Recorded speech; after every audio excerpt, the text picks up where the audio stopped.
Welcome to today's show with my special guest, Zanele Njapha. I'm your host, Kelly Charles Collins. I'm the CEO of HR Legally Speaking and the founder of Ladies Who Leverage, a global women's community of empowered women who leverage their expertise, resources, and relationships to build their business, brand, and badassery. I'm also a former employment law attorney who now speaks and trains organizations on unconscious bias, bystander intervention, and courageous conversations. I'm also known as the chief visionaire because I help women transform their visions into reality. But today I'm very excited to speak with my special guest, Zanele Njapha.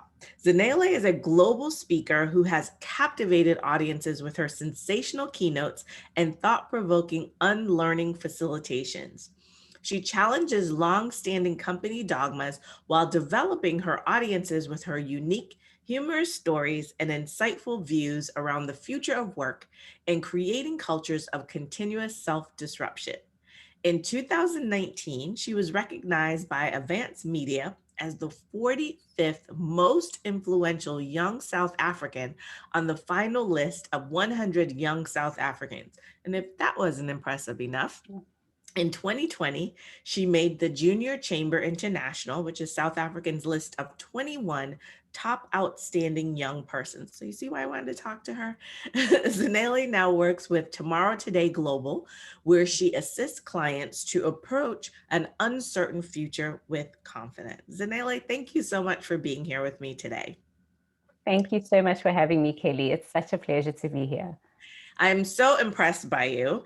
And so I want to talk first, go back a little bit and tell us some more about your background and how that brings you to working at Tomorrow Today Global and what that means. And then we'll talk a little bit more about unlearning, which I'm very excited about. Oh, no problem. So my background is really in education and educational psychology. So I am a teacher by birth.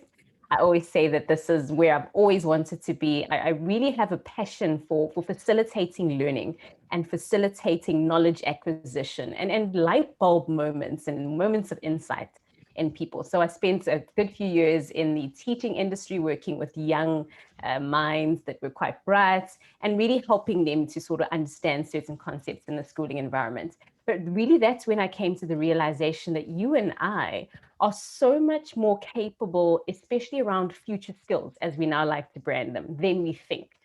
Because children are actually the most amazing human beings that you've ever seen, because they are actually able to embody these future skills in the form of inquisitiveness, playfulness, and all of these other skills that are actually what organizations that I work with now are starting to want to instill in their teams. And so the message of how the biggest work that we need to do is not necessarily learning, but unlearning. How do we unravel some of the dogmas and principles around who we've been taught we are and what some of the corporate systems have really done to so many of us so that we can unleash the parts of us that want to innovate, want to be nimble, want to be adaptable. So that really is my background. And through that transition and that realization, working in educational psychology, I then aligned with Tomorrow Today, like you said, that's a team of futurists and strategic planners that work with different organizations, really helping them to understand the future and then make their way into it confidently. And before we get into unlearning, I want to talk to you a little bit about your recognition as being, in the top, being an influencer essentially in South Africa and what that means in terms of being a young Black woman, right? So I'm here in Orlando, Florida, and we know the challenges that Black women face in the United States. Tell us about that and how is it that you have really like put your stake in the ground and shown up for yourself? Wow. I always say it's such an interesting time to be alive. What a time to be alive, right? Mhm. And I think you will see this based on where you are in the world. I will see this based on where I am. But each and every individual, no matter where they are, and especially on this call at the moment, everyone who's watching this will know that we are in a time in world history where so many of us have realized that you don't necessarily need to be an influencer or a celebrity to make a difference or to stand behind a cause and really rally it. And this idea of influence of unlearning that we're going to explore today is really all about that. How do you get behind a cause and champion it? And really, that's what I started to realize, that we're in a time where you can do that.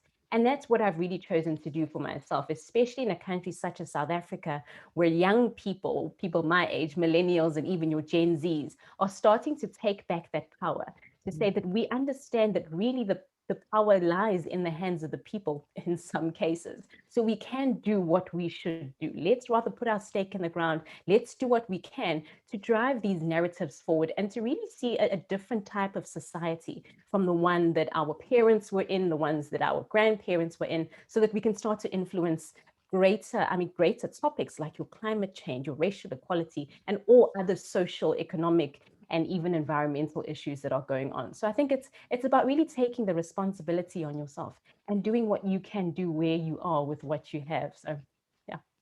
I love that. I love that you talk about that. About it. It's all about owning your power. I'm always talking to the women in my group about unapologetically owning your power.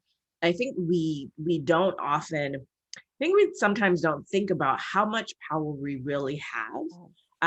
Like you said, to create an impact. You know, I called you an influencer, and that means different things in different to different people, right? Some people think of influencers as being on Instagram and the people who wear the makeup and, you know, sell the clothing or whatever they're doing. And for me, when I think of influencer, I think of people who are creating an impact in the world, right?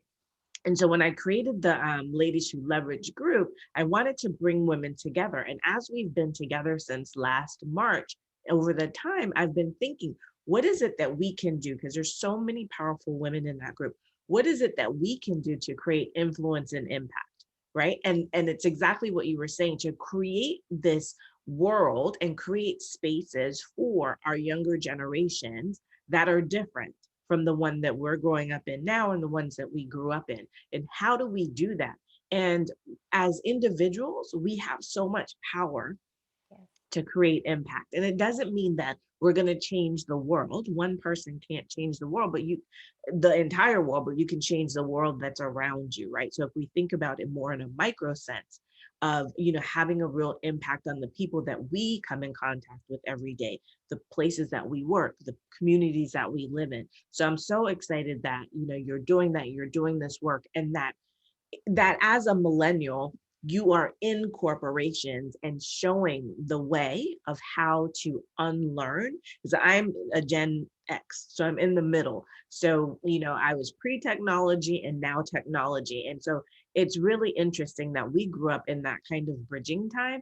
But to have millennials who, I have a millennial son, so I know y'all think differently. But I think that that's so important that they've brought you into these organizations. So let's get into this whole concept about unlearning. What do you mean by unlearning and relearning?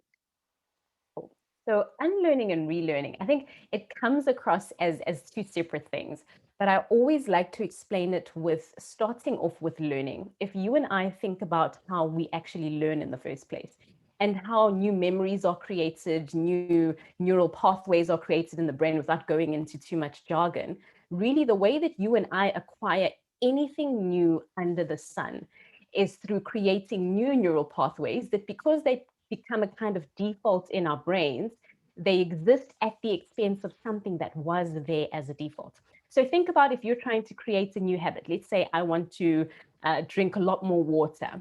Mhm. So you probably used to take in a lot more pop or a lot more soda or cool drink, or depending on where you are in the world and what you call it. And when you start to instill that habit of drinking more water, what happens is it becomes a default. So there's this automaticity that gets built in, so that what you used to do before ends up falling away. So the way that you learn, the way you create new habits, the way that you change your life really into something different is at the expense of something that used to be there. So you're unlearning and then you're relearning something new. So you're putting something new in place. Another really great way to think about it that makes it really easy for people to grasp, think about if you want to apply new coats of paint to the wall. You obviously have to start by peeling off the old paint, right?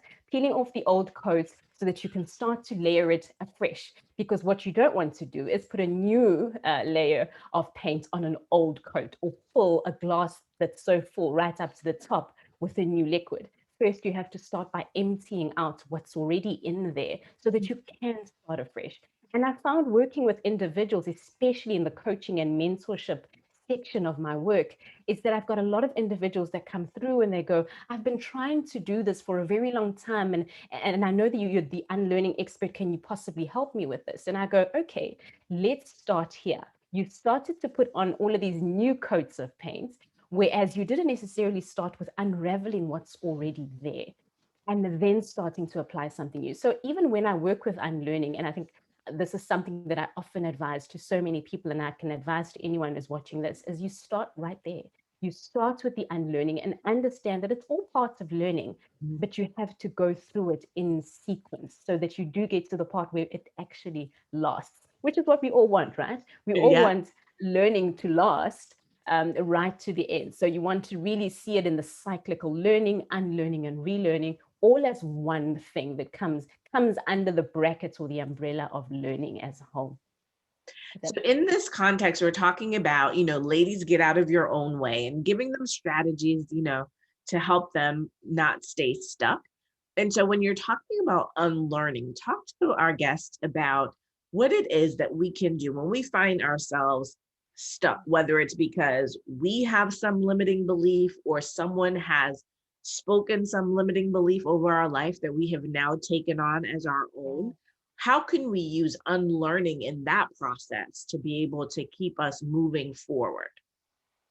That's a really great question, Kelly. And I really have 3 principles that I Okay. want the woman to start to look into. And these are things that you can streamline across your life. You apply them in your personal life and then look in your professional life as well and apply them there too. They really are the 3 principles of unlearning a false identity. And then let me just explain this false part before anyone gets a bit nervous. Right. The reason why I say it's a false identity is because so many of us get to, and I like to dramatize it. I say, one day you're lying in bed in the dark and you wake up in a cold sweat and you realize, oh my goodness, I didn't choose this life.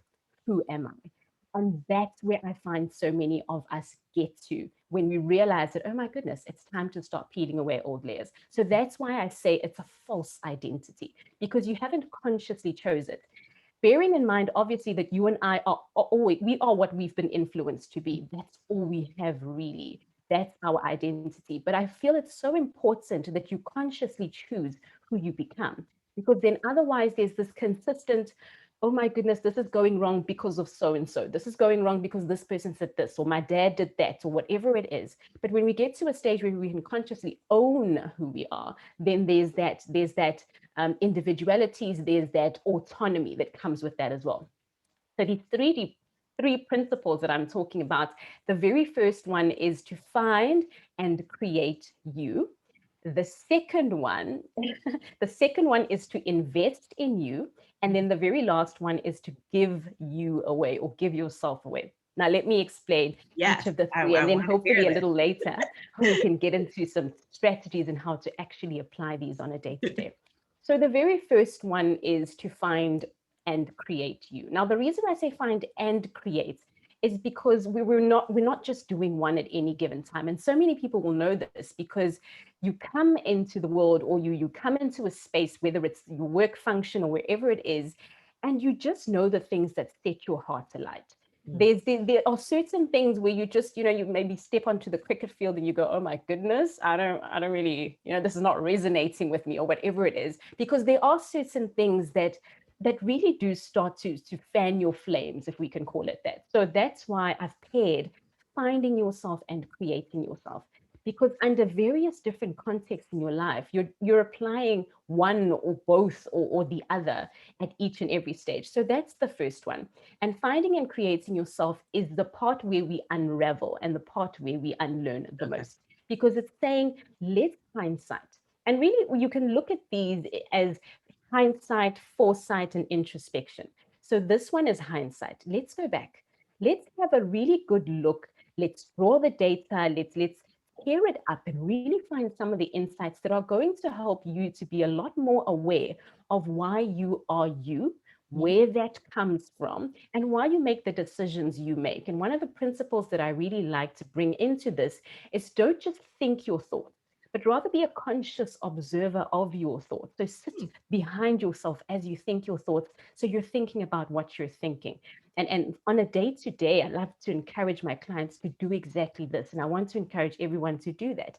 As you think about what you're thinking about, maybe pause and ask yourself, why am I thinking about that? What does it mean? What does it indicate to me about me that I think about this way? Now, it's a lot of thinking work, but the more you do it, the more natural it becomes, and you start to bring in the sense of mindfulness Yeah. around who you are. I was And going to what that say, does, can I just interrupt you for 1 second? of Sorry about that. course, go ahead. I just wanted to say, and being more conscious and intentional, because that's what it seems like when you're talking about Yeah. that, really bringing things to your awareness. We do so many things automatically. So I teach about unconscious bias and how your brain just acts on instinct. And what you're really talking about is bringing things to the forefront and taking the time to analyze and really, be conscious and intentional about what it is that we're thinking so that we can do the unlearning. So sorry about that. Exactly. Oh, I'm so glad you added that, because really you're spot on. And it's this consciousness, awareness, mindfulness, bringing yourself consistently back, especially because we live in a society where we're addicted to distraction, as so many say. So you've got this pinging and that going and this child crying and that's going on and this is going on. But unfortunately, if you don't take the time to really come back into the moment and observe, because they say if you can't measure it, you can't change it. Mhm. And that's where we need to start. You need to look at the data of what's going on in you, what's been working, what have you put into place. And I always really emphasize in this one, the really importance of journaling. Because when you journal, you can reflect on your thoughts. You can go, oh, on the 26th of December, I started the practice of doing this. Up until now, what are some of the things that I can detect have changed? How has it impacted the way I respond to other people, et cetera, et cetera? So that one is really about taking stock and looking back and starting to feed off of the data and taking all of those insights in. And then the next one is investing in yourself. And this one I find to be very important. Once you have the insights from the very first stage of finding and creating yourself or molding yourself, you want to really take some time to go, okay, I want to make sure that whatever it is, and this investment, it really spans quite a lot, as I'm sure you understand, Kelly. It's not just financial investments, it's time, it's so many things that you can do that it really help to drive your narrative forward. Because once you've done the hindsight work, you want to sit down and go, okay, I'm willing, or I'm putting down that I'm going to give myself such and such an amount of time every week. I'm going to invest this much in my education. I'm going to do such and such within a certain space of time to support me as I move on with this journey. Because I always say that unless your environment is helping you to unlearn something, you're going to fall back Yeah. into the old habits. Think about something that you're trying to unlearn or a new habit that you're trying to build. You're doing really well, and then one day you walk into the ice cream shop and it's all gone. It's like you never even start. You're right back where you started. And that's really the power of our environments when it comes to unlearning and shifting our consciousness, or shifting our awareness from one state or one way of being who you are to another way of being who you are, or unlearning a false mindset. It's that your environment must be set up for you to prosper. And unless that's the case, it'll always be driving you. Yeah. And another example of this is if you think about the three different parts of a habit, or what a habit is made out of. It's made out of a cue or a prompt, it's the behavior itself, and then lastly, it's the reward that you get from it, whether it's in chemical form, which is where it starts, and then sometimes you feel it as a sense of pride, a sense of achievement. But a lot of the time, our environments are giving us prompts and cues around doing certain things. And when your phone pings, that's the cue that says, pick me up right now. There's something very important you need to see. And unless you've set up your environment so that there's friction that causes you not to do that thing, you are going to fall back into it. And so that's a very big part of investing in you. It's making sure that your life is set up so that you will win. Unfortunately, a lot of us find ourselves losing in little bits and pieces of our unlearning journeys because our environments are not set up for us And to actually win. and when you talk about investing, I love that you said it's not just about money. That is a part of it, right? So investing time, energy, money, right, to be able to do the unlearning. So if we start the process of unlearning, but then we don't take the time to ensure that we have the right environment, we have the right people around us. Maybe we do need money, right? Maybe we have to hire coaches, maybe we have to get some education. If we don't do all of those things, then that process of unlearning, what you're saying is we're just going to be back where we started. We're not going to be able to move forward. And so I love that you have this process and these steps. So tell us about the third principle.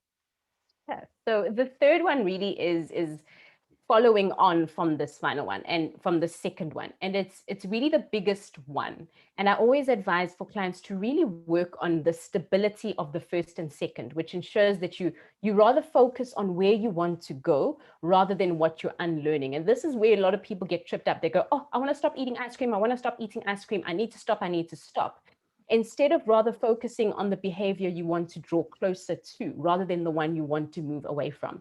Because they say that the pull of the future is stronger than the push of the past. So you really want that pull, because that's a lot stronger and it'll draw you towards something. Our brains love something to look forward to. So that's very important. And now the very last stage then, which I said is the very big one, is give yourself away. Now you can wonder, oh my goodness, I've done so much work on myself. Now I have to give myself away. I've unlearned, I've worked so hard, and I've claimed this new identity that I feel is my own. Why do I now need to give myself away? Now, this one is very important and it takes a lot of wisdom. And I think everyone on this call is definitely going to be able to understand this.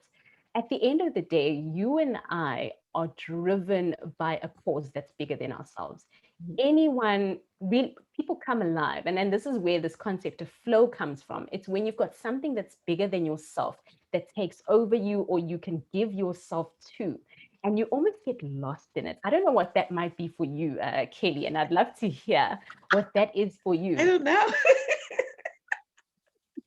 So it's like, it's a cause, it's a call to action, it's a reason to be. It's something that when you wake up in the morning, you go, I'm going to serve this particular initiative. And Yes. it's not something you can complete in your lifetime, but it's something that you can align to this new identity that you have, that aligns perfectly with your own principles, so that you're consistently serving something. And I always use this term, driving the needle forward. Because when you're born, you come into the world, there's a needle, you choose a needle to get behind, and you spend your life just moving it a little bit forward. You said something so great in the beginning about really every single person being able to make some kind of profound change in their own little circle where they are. And that's really what this last one is about. It's about getting behind something, rallying for something, and then just making sure that you drive it forward and you align yourself to something bigger than who you are, because that's where our sense of purpose comes in. When we can pick up that we're making a difference, and we know that we're making a difference to other people's lives, to our own, those closest to us, family members, friends, colleagues, whatever it is. And when we can align it with that and really pick up that we're making a difference, it helps us to wake up in the mornings. Because when people don't really see how much of a difference they're making, and I find this a lot with corporate clients, members of teams that I work with, they just go, oh my goodness, but I don't even see what role I'm playing in the bigger whole at this organization, Zanele. So what's the point? And that's why it's so important, this final one, of giving yourself away, that you align yourself to a cause where you can consistently feel like you're part of something bigger than yourself. So find what it is for you. And I think so many people have those. I think you've probably thought of one already. Yeah. Because, as you say, like aligning with a purpose, because when you say give yourself away, you're like, what do you mean by give yourself away? But then when you started to say, align it with a purpose, and all of a sudden it clicked to me, because I believe that my purpose is to be the light for others to stand in their greatness. And so whatever I do, I try to create spaces for people to be, so that they can own their power, so that they can speak up, so that they can use their voice. And so that's the reason that I started Ladies Who Leverage. And as I transitioned out of the practice of law at the end of 2019, and then started doing my training around unconscious bias and courageous conversations and bystander intervention, it is really, again, just about creating these spaces for people to understand topics that are could be very confrontational, could be very uncomfortable, but creating the spaces for them to be able to take in the lesson, right? And I always tell people that when I'm training, I am there to open heart so that you can change your mind. I'm not there to change your mind, right? I don't have the power to change your mind. I can open your heart so that you can start to understand and see. Wow. And Yeah. you will then take the steps to change your mind and change your behavior. And so those are the things that I think of. So when you're talking about giving yourself away, I totally understand that now, because it's put, like you said, something bigger than you, right? And so when you live your life understanding that there's something bigger than you, whatever that is for you, right? Mhm. Um, you always have something to do. You're always working towards something. And when you were saying, Yeah. don't tell yourself, I want to stop doing this, but what is it that I want to achieve? Our brain, if I say, don't forget to pick up your keys. What my brain hears is forget, right? And Yeah. then here's the negative, the don't. Remember to pick up your keys. That's a positive forward action. So it's sort of the same thing that you were saying. Instead of saying, I want to stop eating ice cream. Why do you want to stop eating ice cream? I want to be healthier, right? Or I want to lose something that you have to look forward to, as opposed to keeping you, just stopping you, right? And it's the whole concept of words mattering, that words have power. And so the words that we use. So I love that whole concept of give yourself away, because I wasn't sure what you meant by that when you said it. But yeah, the whole aligning yourself with a purpose, something that's so much bigger than you. And I think that alone, right? Even if you just take that piece of the principles in, that is one of the ways that we can really start to just get out of our own way, because we're now doing things for other people. Yes. So Very um, well said. so what is, if we were to, we're coming towards the end, so if a woman came to you, younger, older, doesn't matter, and outside of those three principles, if there was one thing, if they just came to you and said, listen, I understand there's these three principles, I understand all of that, but I just need one thing right now that I can do and implement in my life to keep me from getting stuck, what would you tell them? I'd say get uncomfortable. Yes. Yes, I'd say get uncomfortable. And the reason why I'd say get uncomfortable is because the way that the psychology or neuroscience of change works is that the more you change, the better you get at changing. Get uncomfortable, get in spaces where you don't know what to do, get in space in a lot more positions where things are completely new. I always encourage people to brush their teeth with the other hand, comb your hair with a different hand, do something that's going to make your brain a lot more agile at changing. Then when you get into a situation that's a lot bigger and you have to apply a different type of thinking, it's easier for you because you've trained yourself that way. And so really the way out of getting stuck is getting stuck, because in getting stuck, you have access to so much more and something so different from what you've always had. And the very first thing to do is always to just look around. Because when you're stuck, you're in a stuck mind, right? You're thinking, Yeah. oh my goodness, I'm stuck. But buckle down, breathe, buckle down, and really look at where you are. And you'll realize just how unstuck you actually are. And so many opportunities are available to you there. I love that. I love, because I always tell people to get comfortable with being uncomfortable, right? Because I think in your discomfort is Yeah, where learning occurs and change happens. So I love that yeah. you said that. So I know that you have a gift for our audience. Would you like to tell them about that? Sure. So this is actually a tool. So I call it a hack guide Mhm. or a cheat sheet if you roll like that. So this particular guide is called Hack Your Transition. Whether you are going through a transition at work, you've just changed functions, you've got new leadership in the office, you've just been demoted, you've just been promoted, whatever it is in your personal life, you're moving homes, you've just had a baby, and you just want some tips to help you navigate that change, tips that outline principles, but also practical tools that you can start to apply today. And it's free for everyone to go over and download, and they can have a look at that and give me some feedback. Let me know how it worked out, what you're going through. Would love to hear all of your feedback on that. So tell them, Zanele, how they can get in contact with you. So the way to get in contact with me is my website, zanelenjapha.com. I'm also on LinkedIn. I'm on social media platforms, Facebook and Instagram as well. And I love driving the conversation forward. I always appreciate, Kelly, and I'm sure you're the same. I always appreciate hearing from clients because it really helps me to drive the work that I do forward. So it's a lot more relevant. It speaks to exactly what you're going through. And I can always offer something that's fresh and relevant. Thank you so much, Zanele. I appreciate you spending time with us today and sharing all of your concepts around unlearning and the 3 principles. I think it's very valuable information. So women, make sure that you implement those strategies so that you don't stay stuck. Thank you all so much for joining us today. And thank you again, Zanele. Thank you, Kelly. Bye. Bye.